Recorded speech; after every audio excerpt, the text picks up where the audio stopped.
32 bulldozer गरजे, उपद्रवियों की नींद उड़ी।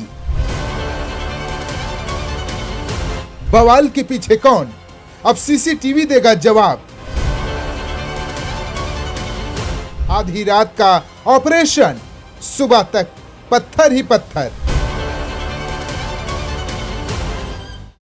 नमस्कार, मेरा नाम है जितेंद्र चौहान और आप देख रहे हैं स्टेट मिरर का खास प्रोग्राम, खास कवरेज। इस वक्त हम मौजूद हैं दिल्ली के तुर्कमान गेट पर, जहां पर बीती रात पुलिस के ऊपर पथराव किया गया है। और क्यों करा गया आपको बताते हैं कि ठीक मेरे पीछे ये फैज़ इलाही मस्जिद है और इसके आसपास बहुत सारा अतिक्रमण हो रखा था जो काफ़ी सालों से यहाँ पर था। हाईकोर्ट का आदेश आया कि इस अतिक्रमण को हटाया जाए और जब यहाँ पर एमसीडी की टीम और दिल्ली पुलिस की टीम यहाँ पहुँचती है उस अतिक्रमण को हटाने के लिए, तो कुछ लोगों ने यहाँ पर पुलिस के ऊपर और उन एमसीडी कर्मचारियों के ऊपर पथराव कर दिया, जिसके बाद से पुलिस ने थोड़ा बल प्रयोग करते हुए आंसू गैस के गोले छोड़े और उन उपद्रवियों को यहाँ से भगाया। उसके बाद से आप देखेंगे कि जो कार्रवाई है वो लगातार जारी है और यहाँ पे देखेंगे कि ठीक ये फैज़ इलाही मस्जिद है जो दिल्ली का तुर्कमान गेट है और बगल में ही रामलीला मैदान है ऐतिहासिक, वहाँ पर ये मस्जिद है। मस्जिद को बिल्कुल भी नुकसान नहीं पहुंचाया गया है, ना ही कोई अतिक्रमण यहाँ पर इसके अंदर था उसको हटाया गया है। जो उसकी बाउंड्री है हम आपको दिखाना चाहेंगे आगे चल के कि जो फैज़ इलाही मस्जिद है उसको बिल्कुल भी नहीं तोड़ा गया है, लेकिन उसके आसपास जो बहुत सारा अतिक्रमण पिछले कई सालों से यहाँ पर हो रखा था उसमें आप देखेंगे कि तमाम इस कोने से लेकर और चारों तरफ यहाँ पर दो दो मंजिलें यहाँ पर मकान बने हुए थे, दुकानें बनी हुई थी, मस्जिद और मैरिज हॉल बनाए हुए थे। तो वो कहीं ना कहीं अतिक्रमण था जिसको हटाने के लिए जो हाईकोर्ट है उसका आदेश था।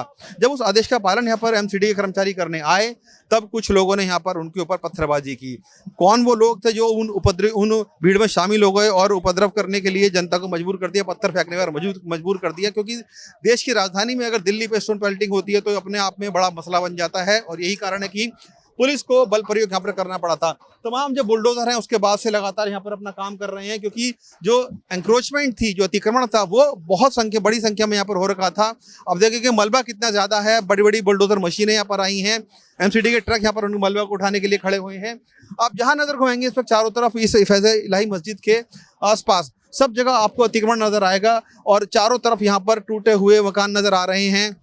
और जिस तरीके से लगातार जो आसपास का क्षेत्र है पूरा तोड़ा गया है, आप देखिए पूरी ये दो दो मंजिला इमारतें यहाँ पर बनी हुई थी उनको ध्वस्त करा गया है। उसके बाद यहाँ पर आप मलबा है वो पड़ा हुआ है। ठीक फैज़ इलाही मस्जिद के बराबर में जी आप देखेंगे तो ये मैरिज हॉल बताते हैं कि ये मैरिज हॉल था यहाँ पर और उसको भी तोड़ा गया है क्योंकि वो इलीगल था, अवैध था और यही कारण है कि उसकी 2 मंजिला छत को पूरी तरीके से ध्वस्त कर दिया गया है। तो ये जो कार्रवाई थी एमसीडी के द्वारा की जा रही थी हाई कोर्ट के आदेश पर, लेकिन जिस तरीके से हमने देखा कि तमाम जो भीड़ यहाँ पर इकट्ठा हो रखी थी, क्योंकि मुस्लिम बहुल क्षेत्र इसको माना जाता है, बेहद संवेदनशील ये इलाका है तुर्कमान गेट। यहाँ पर ठीक मेरे आप इधर देखें कि हज मंजिल भी है यहाँ पर, जो कि हज कमेटी यहाँ पर बैठती है दिल्ली की, और इस पूरे इलाके को पुरानी दिल्ली का इलाका कहा जाता है और यहाँ पर बहुतायत में भीड़ रहती है, काफी लोग रहते हैं, घना सघन आबादी वाला ये इलाका है।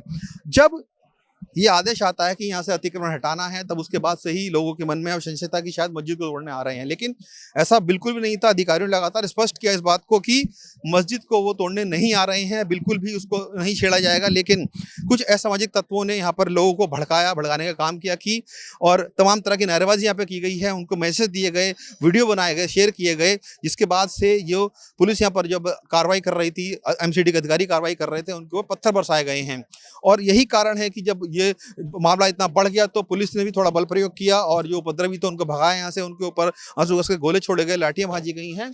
ये कार्रवाई पुलिस ने जवाबी कार्रवाई की है, लेकिन सवाल यह उठता है कि आखिर इस भीड़ में कौन लोग थे जिन्होंने भीड़ को उकसाया और उनको पत्थर मारने के लिए मजबूर किया, पत्थर फेंकने के लिए मजबूर किया। क्योंकि हमने घटनाएं देखी हैं कि अभी हाल ही में जयपुर में जब एक मस्जिद के बाहर अतिक्रमण हो रहा था वहां पर भी इस तरह की घटना हुई थी, वहां पर भी पत्थरबाजी की गई थी।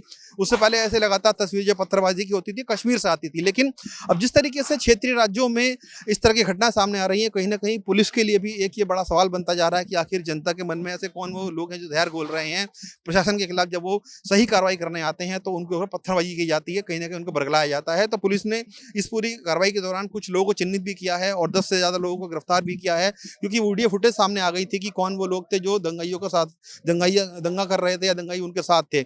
उनको चिन्हित भी किया गया है और उन्हें पकड़ा भी गया है। आपको तस्वीरें फिर से दिखाते हैं। जो तस्वीरें अपने आप में दिखा रही हैं कि कितना यहाँ पर एंक्रोचमेंट था। आप देखेंगे मीडिया का बड़ा भारी जमावड़ा है यहाँ पर और चारों तरफ मलबा यहाँ पर पसरा हुआ है। क्योंकि ये वो इलाका है जहाँ पर मस्जिद के ठीक बगल में मैरिज हॉल बनाया हुआ था, दुकानें बनाई हुई थी, लोग यहाँ पर रह रहे थे, झुग्गियाँ बहुत सारी थी और ये इस पूरे अतिक्रमण को तोड़ने की कार्रवाई की गई थी। लेकिन जिस तरीके से यहाँ पर पत्थरबाजी की गई है वो अपने आप में सवाल खड़े करती है कि आखिर इन लोगों को बरगलाया गया, पुलिस के और एमसीडी कर्मचारियों पर पत्थरबाजी की गई है, लेकिन पुलिस अपना काम कर रही थी, एमसीडी कर्मचारी अपना काम कर रहे थे। अब ये देखना होगा कि पुलिस जब इस पूरे मामले की जांच कर रही है, क्योंकि अभी भी पूरे इलाके में बहुत ज़्यादा पैरामिलिट्री फोर्सेज आपको दिखाएंगे, हम अपने कैमरामैन से कहूँ कि दिखाए थोड़ा सा आगे चल के कि किस तरीके से तमाम जो पुलिस के अधिकारी हैं वो भी यहाँ पर अभी मौके पर मौजूद हैं। पूरे इलाके को छावनी में तब्दील कर दिया गया है क्योंकि बेहद संवेदनशील ये इलाका माना जाता है तुर्कमान गेट का, और कोई भी अप्रिय घटना ना हो इसके लिए पूरे बंदोबस्त यहाँ पर किए गए हैं और पुलिस नहीं चाहती कि आने वाले समय में कोई यहाँ पर प्रॉब्लम क्रिएट हो किसी तरह की भी, और पूरी एहतियात बरती जा रही है यहाँ पर। और जो पुलिस है अपना काम कर रही है, एमसीडी कर्मचारी अपना काम कर रहे हैं। फिलहाल स्थिति पूरी तरीके से शांत है और हम आपको आगे की जानकारी देते रहेंगे किस तरीके से इस पूरी घटना को अंजाम दिया गया, क्योंकि कार्रवाई चल रही है, कुछ लोग गिरफ्तारी हुई है और जल्द ही पूरा पर्दाफाश होगा कि आखिर इस पूरी स्टोन पेल्टिंग के पीछे, पत्थरबाजी के पीछे किन लोगों का हाथ था। कैमरामैन अमन के साथ जितेंद्र चौहान, स्टेट मिरर के लिए।